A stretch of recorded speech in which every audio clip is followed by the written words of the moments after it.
militaire.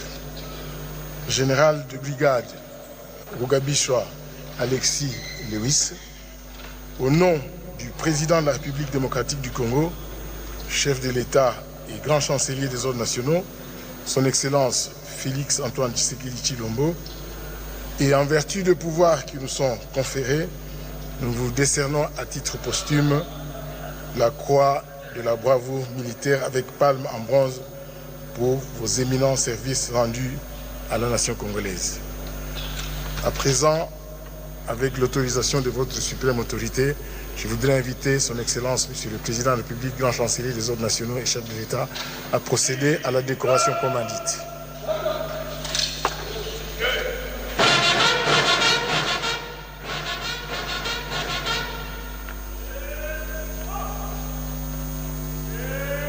Vous, au centre, présentez armes.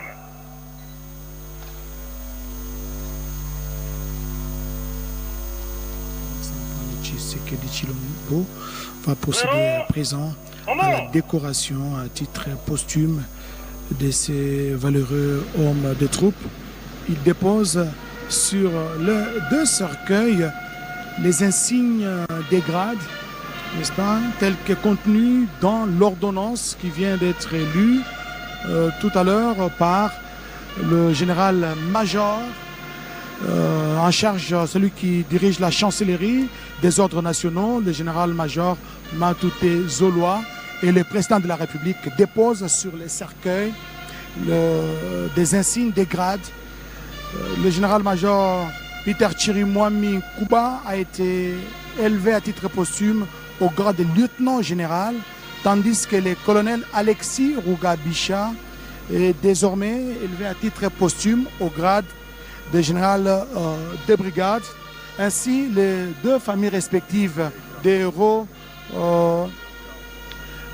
ainsi les deux familles des deux héros nationaux, parce qu'ils sont admis dans l'ordre national Kabila Lumumba, vont bénéficier de tous les avantages liés à ces titres honorifiques des grands officiers. Grand officier, c'est pour le lieutenant général Peter Chirimwami, et grand commandeur, c'est pour le général de brigade Alexis Rugabisha.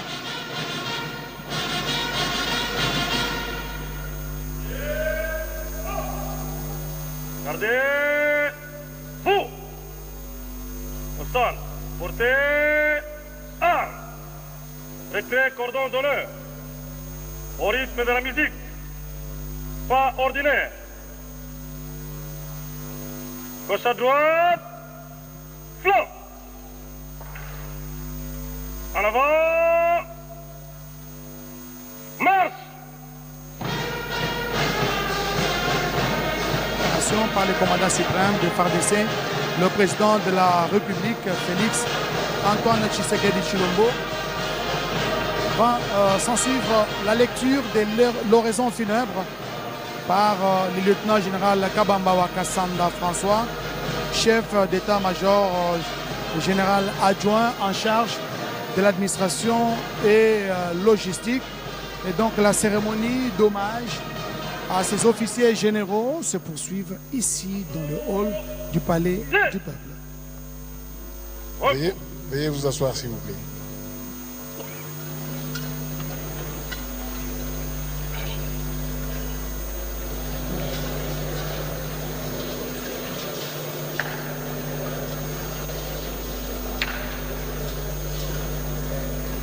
Excellences, Monsieur le Président de la République, chef de l'État, commandant suprême des forces armées de la République démocratique du Congo, nous invitons le chef d'état-major général adjoint chargé de l'administration et de la logistique à bien vouloir procéder à la lecture de l'oraison funèbre.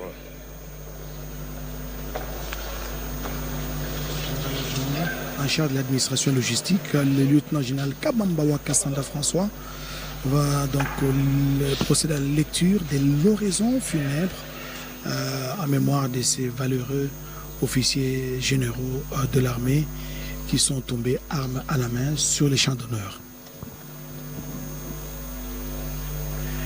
Les forces armées de la République démocratique du Congo sont en deuil. Elles enterrent aujourd'hui 2 valeureux officiers, tombés sur le champ d'honneur, les armes à la main. Respectivement, le samedi 23 janvier 2025 à Saké et le dimanche 1er février 2025 à Nyabibwe dans le sud Kivu. J'ai cité le lieutenant-général Chirimwami Kuba Peter, alors gouverneur militaire